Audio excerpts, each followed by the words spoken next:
All right, we are live. Welcome, everybody, to another episode of History is Benchwarmers. You are greeted again by me, Adam, And Rich?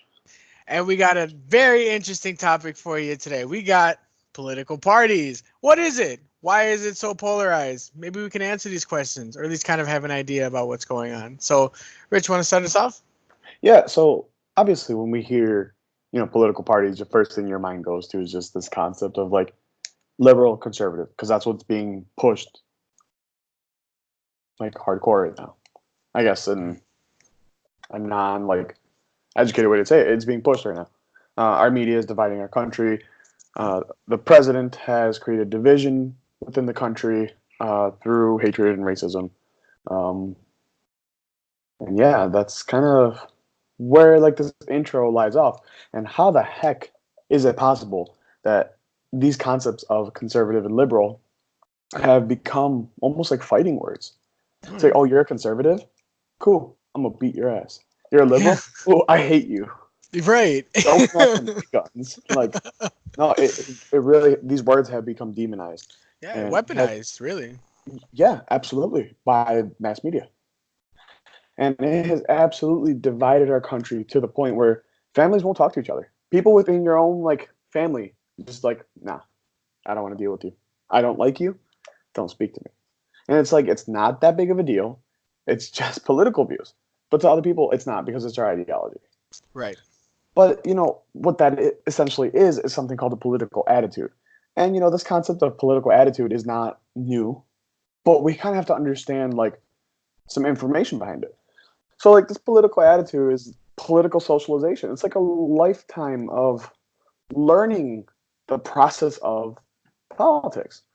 Um, there's two types of when learning about like political attitudes. There's two types of, I guess, learning styles that take place. So there's primary and like structuring. So primary is like what's learned from the first part of your life, and this ends up becoming the core, the foundation of your knowledge and your belief. So when you listen to you know or look at your family, look at early influences like schools and other friends, what you talk about with your friends, the way your parents spoke, whether they're conservative, liberal, the way your teacher was, whether it's conservative, liberal, like all this, um, but as that gets older, you get older as a person and start learning to yourself about yourself and about what you believe in and what your ideology is. Like that's called structuring. It's what you start learning first, and once you start learning something, essentially that then becomes the framework on top of the foundation of um, primary political attitude. The structuring then becomes um, the framework for like intending and understanding the political world behind you. We then start recognizing authoritative figures, national symbols, and later our awareness of ideology just comes in, and it's like one day you're thinking of whatever, the next day you're like, man, I really don't like the way this person is speaking. Me as a person, I believe XYZ, Mhm. and that's kind of how this plays out as you grow older. And yeah, so it's this concept is not new. It's been talked about forever, like forever, ever, ever. Yeah. Um, since the foundation of our country, and other countries have gone to war over political ideologies. Mhm. I mean that's something, man, that I've tried to discuss to other people when talking about politics. It's that it's everybody has something different. For an example, me, I'm a 22-year-old college student, who works on the weekends. You know what I mean? With an immigrant father, and that's going to be a total different perspective than someone who's married, has kids, who's lived through life, who's gone through war. I mean, it all depends on kind of like the world and society that you kind of structure yourself around. So going into that, political ideas, it changes with who you are. My political ideas with me now at my age, being who I am, is going to be different when I'm 40 years old with kids who are in college or kids who are in high school, or in middle school or whatever. But just it's going to change because my situation is going to change. Yeah, absolutely. As does your like political knowledge. And you know, our American founders had doubts on political attitudes. You know, don't really want to have political parties, don't choose it. Like, should our government be this big authoritative figure? Do we want a small government because we don't want what Britain did or what England did to us? You know, it was a difficult concept. But you know, this concept of political attitudes isn't new to talk about. Walter Lippmann, he's a very famous activist, a writer. He used to just rip apart governments through his newspaper columns. So in 1925, oh, and he's actually, I believe, he is the one who gave us the concept of the Cold War. He's the one who coined that term. Mm-hmm. In 1925, he posted this in his column. It said, public opinion was not meant to govern directly. Public opinion will only be necessary and active when it's needed. So, like, you know, our government doesn't need our opinions to make laws. Our government doesn't need us to make a law. They're just going to do it. Mm-hmm. But when they make a law that we don't like, or you've got people like Beto O'Rourke saying, I'm going to come take your gun, that's when public is going to get active and be like, nah, don't get it twisted. Like, it's going to be a whole different thing. Unfortunately, you know, he also mentioned this idea of an uninformed citizen or a citizen who's knowledgeable with false information or false ideas. Again, false can be a relative term. It's not necessarily like, you know, I'm right, you're wrong, but just a false notion of what politics is. You know, and that's this false idea, this false notion is very dangerous. You know, it's like a bad ending, man. It's bad for everyone. Like, if you go watch a ballet and you see a fat ballet dancer, like, you're just gonna be like, this is not what I paid for. This is not my expectation of ballet. You know what I mean? So it's the same concept when it comes to like a knowledgeable citizen or uninformed citizen. It's like a fat man doing ballet. Yeah, you may know how to do some ballet, but you don't know everything about it. You're not in shape to do it. You are not in the mindset to do it. You're not going to be smooth. You're not going to be doing your spins and your twists and standing on your like tippy toes to do everything you need to as a ballet dancer, especially if you're a fat man. Granted, it's a little raunchy to say it in that aspect, but you know, it's you know, it's just my like. It's an analogy that works. So in 1960, the American voter, again, I'm using air quotes, posted a survey, and this research kind of pushes this idea of like further doubt of American voters. What they found, and other companies also did the survey, they found that voters are not really ideological. This was 1960. They weren't really ideological. They kind of voted just on what they were like. Hey, that's cool. I like that idea, or I don't like that idea. So it like you spoke in the last podcast where it's like politics essentially was like this timeline, not a this line. Where right in the middle, you had generally your conservatives and your like liberals, so Republican, Democrat, right meeting in the middle. And the outliers were those crazy conservative, crazy liberals trying to cause immense change or keep immense tradition. Yeah. You know, and there's literal consistency between positive voters and like the non-attitude voters. Like, it's just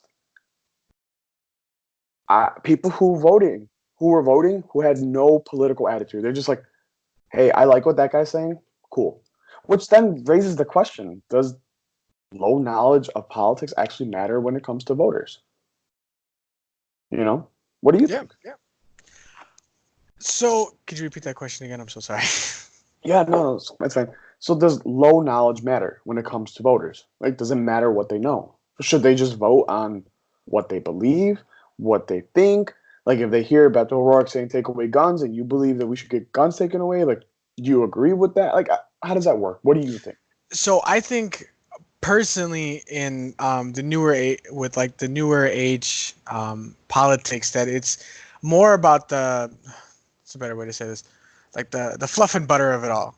You know what I mean? Like it's more of what they see on the outside. It's more of the surface level um, opinion. Like people can say, yeah, we're going to take your guns away. People could say free healthcare. People could say free education, and people could say, more aid to people outside of the country. They could say all of this stuff, but they don't really go into detail about it because that's what you hear in arguments. People saying this, this, and this, but they say X, Y, and Z, but they never go into detail about how it's going to get done. And that's a discussion that needs to be had before we have those people in office. Because if you put them there just having these general ideas, you don't know the specifics. And then when you get upset that they start doing, A, B, and C instead of X, Y, and Z, you're going to be, well, that's not what you told us. Like, well, we have to do A, B, C before we get to X, Y, and Z, if that makes sense. Yeah. And so, like I stated in the last podcast, just the uneducated voter, the people who don't really know how politics works, and it's because our educational system doesn't allow it. I mean, I'm a student teacher, and I see that a lot of students in civics class don't know about the basic functions of government, and they're seniors in high school. They're supposed to be the ones who are registering to vote in October because of the election coming up, and they have no idea what the legislative, executive, judicial, and even some people who may be listening don't know the functions of those or what they do. But that's the idea of it all, that we kind of have an uneducated society willing and able to vote, but having no idea what they're voting for. And that low knowledge is important because we have to educate our people on that. Because if we don't, then we're just going to have people we don't like in charge who just give us general ideas without having specific details on what needs to be done. Right. I completely agree with you. And I think that's probably why the founding fathers are like, hey, if you were an educated man or a landowner, you had a say. Mm-hmm. If not, zip your lip, you got no vote, you got no rights, you got no say. Yeah. I'm not advocating that we do that. I'm just saying, like, I could see their perspective in that. Mm-hmm. So going back to the 1700s, the American founders were wary of partition amongst our political spectrum, so the political parties. They didn't want political parties. They feared that it would pursue this narrow group of interests rather than looking for American and public good. Because obviously, hey, you got party systems. Hey, we're fighting for X. You're fighting for Y, and that's where the issues come in. Right. So, I don't know. It just the concept makes sense to me, where it's like, are political parties even something that should be there? I know, I gotta stop saying but I know, George Washington was just opposed to that because he's like, do not follow the British way. Do not get involved in European affairs. Stick to America and America first. Because the parties are going to divide this country and it's going to hurt us more than help. Right. And I think if he were alive today, he'd be like, this is exactly what I said not to do. Why are you doing this? Right. And he'd be pulling his hair out. Well, some people would even argue that, I mean, if you look at Europe, for an example, I mean, the amount of different political parties that are in England, for an example, I mean, in Greece and in France, there's so many. Because if people have a voice and they want to be heard, they can have a political party in it. And, it's not as polarized. It's not as left and right where it's either you were one or you were two, you were A or you were B, as much so as it is here in the United States, which again can be a curse and a blessing at the same time, because in those areas you have more diversity. But then again, it's harder to have people more of a consensus. But does it really make a difference if it's multiple people on different sides of the spectrum or if it's just two big parties on either side of the spectrum? And that's kind of the problem that we have, because it's either you're the right or you're the left. You're either right or you're wrong. And of course, who really knows? Because when your political idea says that you are right in that political sense, and of course they're going to say the other party is wrong and vice versa. So then who's really right here? And when George Washington said, in his farewell address to the United States when he left in, was it 1790? 1798, I believe. 1798. I mean, the specific thing he said was not to have political parties. 1796. 1796. 1796. He specifically said not to have political parties because he knew that we needed to have a strong central government, right? When every state comprised themselves as an individual country. I mean, Virginians considered themselves, in some cases superior than all the other states, whereas all the other states had the same idea. They had different currencies, they had different ways of running the government. They just had people they would send as delegates to the um, to the federal government, right? But each state was independent until we decided to come together and make this constitution. But these political parties now kind of, in that sense, when we're talking about the Federalists and Anti-Federalists, those two big political parties, of one of just state sovereignty and state rule, and a weak federal government, and then a strong federal government on the other side, with weak state identity. So you kind of have that battle of ideologies that we later figure out in today's form. But starting then, I mean, that's kind of the starting point of it all. Do we want a big central government, or do we want states to run everything? Based on the Constitution. Hey Adam, hold on. Yeah, I definitely heard what you said. Kind of cut in and out a little bit, not to cut you off. Connection seems to be jumping. Yeah. Just an issue that I see that we're having today. Again, it is what it is. Part of the process, right? So it's a curveball. We just got to push through it. So right. Essentially, right now, I think what we are discussing is how political parties were, in the eyes of our founding fathers, were just a bad thing, right? Right. And how political parties are divisive in our nation today. So then, is it a bad thing to have a political party? That's a good question. I guess it depends on how they take. I mean, even so for an example, if you take our political parties today, there's a lot of different factors that they encompass into it. You know what I mean? So if you're part of the Republican Party, then that ultimately means, in some cases, that you're a Republican, right? And that you are a conservative, and that you have conservative values. And those can go economically when talking about, your like the free market, or looking at things morally or religiously. Whereas if on the left you are considered if you're a Democrat, you're considered liberal, and you're considered more of a more free thought kind of person. And it's like it kind of encompasses these different ideas into saying, well, you are this or you are that. So it's like, even if your belief system and the common things of the social, economic, and political way of thinking about things, you are either one side or the other, which I feel like was not really the case up until recent political ideologies. Yeah. So essentially what you're saying is it's helpful for people because then they are able to latch onto something that's their own. Right, and kind of or at least similar to their belief. Be part of be part of a collective almost too, and people who think the same way you do. Absolutely, I like that a lot, and I think democratic theorists like Vladimir Orlando Key would agree with that. Vladimir Key was a huge proponent in understanding government and understanding political parties. Did a lot of research on how they work.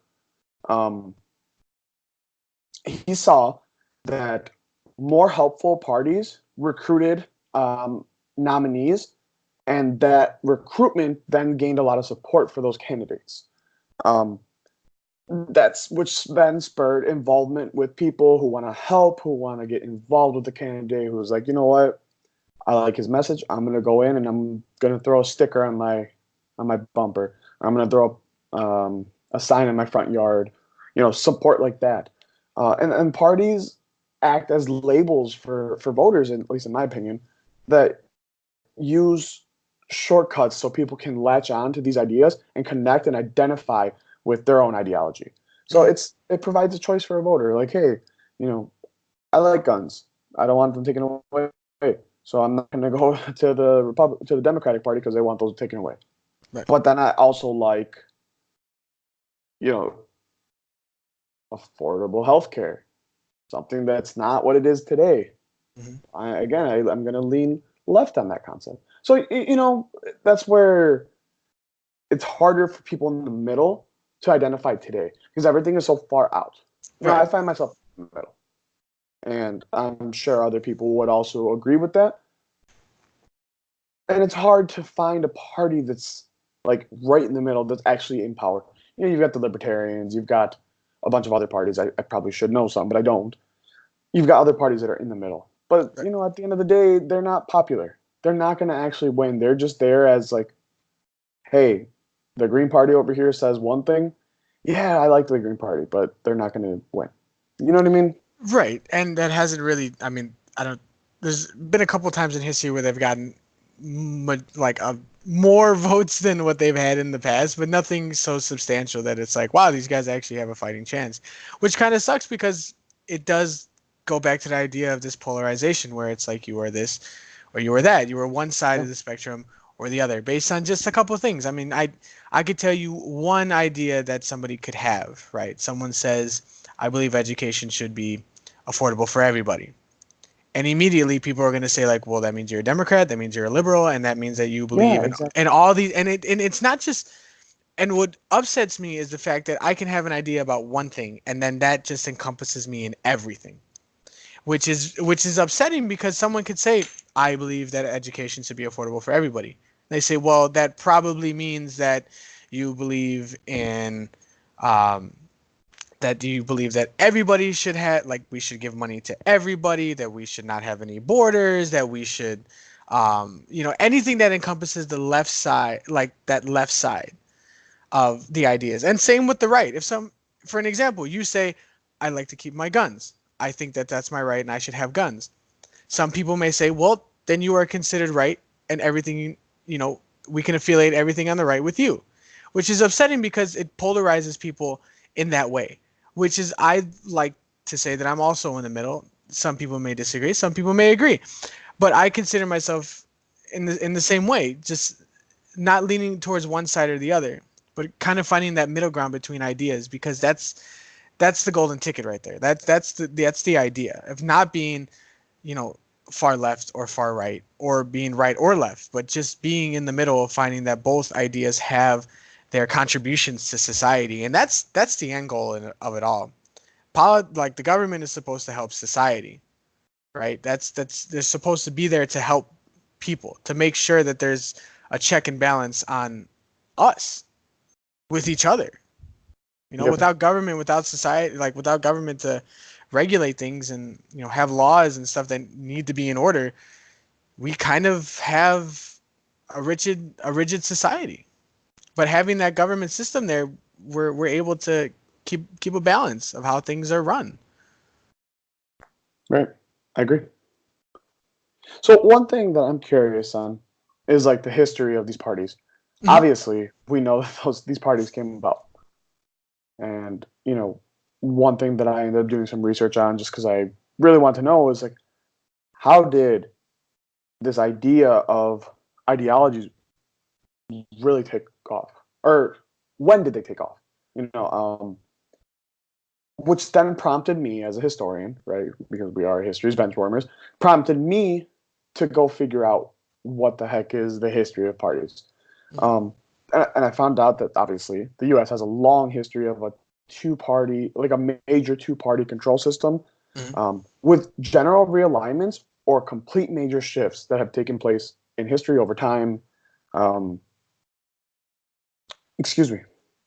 And a lot of these major shifts or realignments are due to major political issues or major um, issues that are taking place in the U.S. So, example would be slavery. You know what I mean? Hmm. Um, so, which I then found out, got my notes here, which I then found out that we've had 6 different party systems. Um, Again, that sounds like it's insane, but it starts from 1790 and it comes to modern day today. So the first party system was from 1790 to 1828. In 1796, again, George Washington in his farewell address said, he told Congress, like, hey, let's organize factions around and away from division. Like, we need to be a strong national government. We need to have a central bank. It needs to be urban, and we need to really focus on ourselves. And that's a really federalist view, which is very British. And Jefferson and Madison, which like the Democrat Republican style, again, not the same exact Democrat Republican as today, but they were more of a state sovereignty instead of big government. Um, More of a pro French sentiment of like for the people style type of government, and they opposed a big national bank. They thought it should be privatized. Obviously, these guys were, they would be billionaires in today's world. They were elite. Uh, 1800 was the first transition from like a one party to another. So when Jefferson ended up taking over, replacing Adams, that essentially ended, that then created like that two party system where you had the Federalists and like the Republicans. So that then created that two party system, and people were just like, hold on, what's going on here? In 1817 through 1825, Monroe then became the president, and the era of good feelings, reason it's called good feelings is because there's only one party. Federalist system dissolved by 1820, and everything was getting done. It was a big, strong Congress. But by 1828, the Democratic Party came into power, and this was rushed into, and it rose because of Andrew Jackson, who was known as like the people's president. And the people's president, the reason they called him that was because this guy was not an elite. He was from the backwoods in Tennessee. Yeah. And the frontier at that time. Yeah, he was in the frontier. He learned just enough law so he could pass the bar exam, meaning he became a lawyer. He taught himself how to be a lawyer. He then opened up his own like frontier attorney shop, and people mocked him, but he ended up rising to power. And he was known as like, he was a pretty decently popular president because he was really into the suffrage ideology. So he's going out looking for just normal white men with any type of property as saying, hey, you have the right to vote. And he ended up dominating Congress for about 30 years. Like, he was known as King Jackson, which is insane. It was insane. He obviously committed atrocities and genocide. He was an awful person. Awful, man. But that's a whole different podcast. Oh, we gotta get back to that one day. Absolutely. Which then ended the first party system. Going into the second party system, the Whig Party rose in 1834. This emerges as an opposition to Jackson, and Henry Clay was a leader. Now, earlier we talked a little bit about Henry Clay, and you started laughing like, "Oh, poor Henry Clay! He tried so hard to be president." He did. That poor man. Could you imagine? Just trying every year. The Whig Party, which he ended up becoming the leader, promoted this big, strong Congress with economic protections, strong banking system, and just strong Protestant belief to push away and oppose Jackson's like removal of Indians. The Indian Removal Act happened under Jackson's regime, and it was awful, man. That's where the Trail of Tears came in. Mm-hmm. Straight genocide in our country. The third party system then rose in 1856 to 1892. Oh man, the Whig Party and like the Republican Party ended up pushing each other apart over the Anti-Slavery Free Soil Act. And the Republican Party, almost as we know it today, kind of formed. That Republican Party was not exactly as it was today. The Republican Party then was a little more of like the liberal ideology. It wasn't as conservative as it was today. 1860, Lincoln was elected the first Republican president, and the party like broadcast this like it pushed towards small forums, and it went after businessmen and attracted them. It's like, hey, we kind of like what this guy's saying. He's coming after us and saying we kind of make some more money. Mhm. Um, After Civil War, the identity kind of became it wasn't very popular in the North. Became a little more popular in the South, and well, at least amongst Black Southerners, the South was just like, no, we don't like the Republic. Like Republicans are a no go. Obviously, it's different from today. Today, we know that the South is generally pretty Republican. Back then, they weren't because obviously the South lost the war. Um, Before I continue with this, do you have anything to add on? No, I mean this is where we start getting that shift of that idea, like you were talking about during this Reconstruction after Civil War, that this identity between Democrats in the South and Republicans in the North really starts to shift, and it's really interesting. Yeah. I mean, just that again, it goes back to those ideas that Republicans in the North and Democrats in the South kind of still had these polarizing ideas of like, well, you either believed in slavery or you didn't, and it's so much so that it caused a civil war between dividing up our country between Confederate states and Union states, and we had a whole war on, and somehow we still had, we still had Congress and we still had a president. Well, there was two, but if you count the Confederate States as a as a as an actual As its own state, as its own state, state, yeah, state meaning country, not like a state, right, sub-state. yeah. Yep.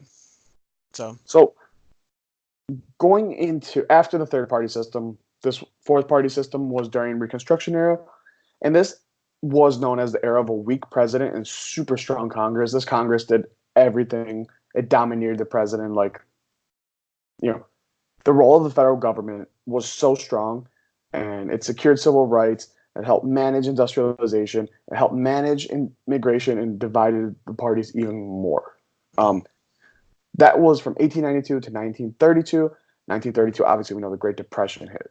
And people were just looking at the government like, hey, you screwed up. It's your fault. mm, So the Democratic dominance then came to foot. Um, Parties were divided by the role of federal government through the use of like social welfare. And Franklin Delano Roosevelt really was the man who pushed these ideologies. mm, Um, So he was part of that fifth party system. And the last one going into the sixth party was in 1968. Um, so parties were continued to be divided.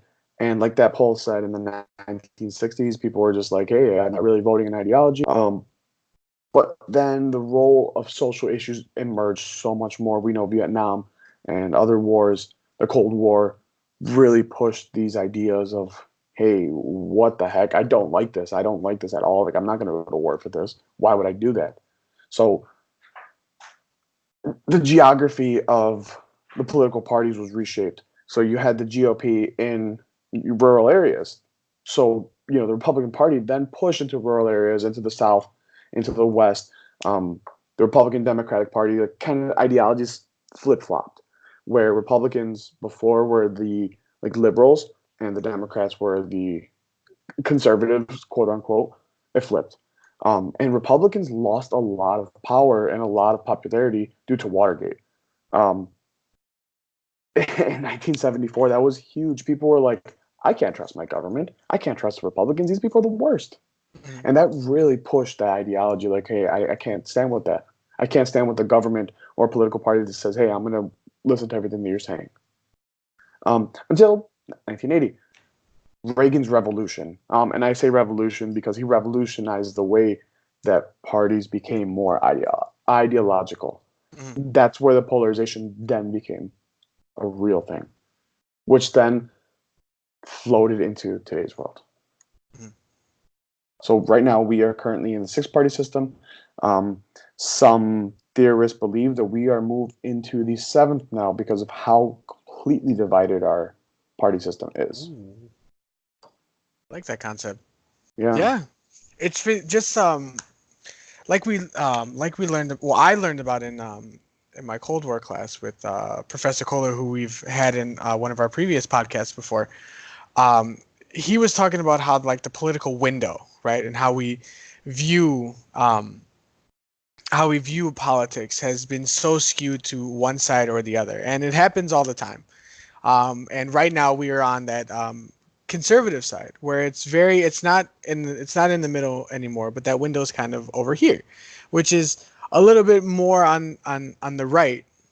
And when you look through that window, anything outside of it, so moderates on the right and moderates on the left and radicals on the left, are considered way out the norm because of how far it's shifted to the right. Now, of course, it'll shift to the left again, and it'll shift to the right because that's just how it goes. It goes back and forth, as we've seen before, that people have faith in a government and they see how they like where it's going, and then something happens. A war Yep. might happen. A depression may happen. Um, Yep. Different people who are in charge and decisions that they make, those things change. And I do like that idea that we are kind of now in this seventh party system, because right now we do have a lot of faith on the right, and there's a majority of people who do agree with that. Um, we would just have to see how it goes, as we've seen with all the other presidencies. You know, it Absolutely.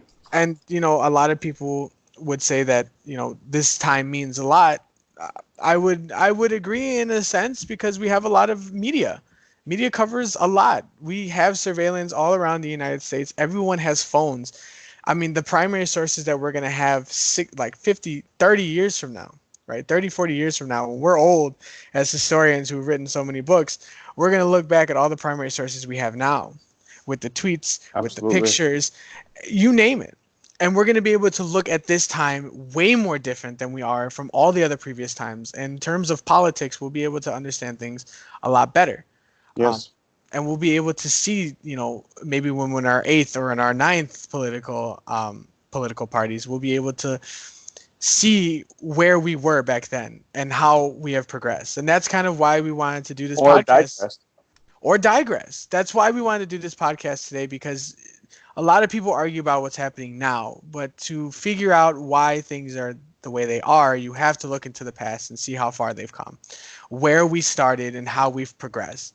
Because if you just start now, you may not understand why, why Republicans are more affiliated in the South than they are in the North, or why Democrats are more for big business and that Republicans aren't. Because back then you could say that it was very different. And of course, because it shifted, and it's always going to shift, because who knows? Republicans 20 years from now may not be associated with conservatism. They may be associated with liberals. You never know. Or these two parties may not even exist anymore. Maybe not. Exactly. So, with that being said, I don't want to cut you off. We are reaching the end of our podcast. It's been almost 40 minutes. Again, this is another podcast dominated by me, but just to give some history behind it, because we are history's benchwarmers. Yeah. Something that I think is super interesting that I have done in the past and have given to my students is something called isidewith.com.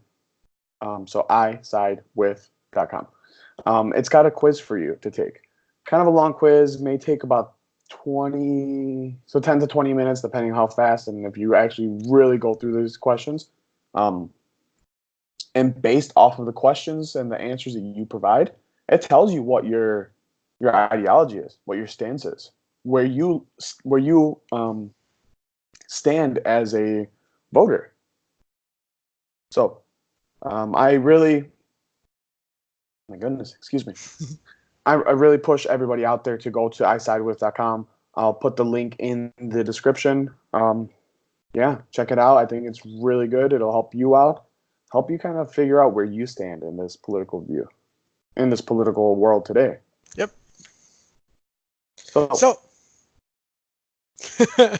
So thanks again, guys, for listening in. Have a great rest of your night. Have a great rest of your day, and we'll get back to you soon. catch you in the flip-flop. Catch you on the flip-flop. Peace.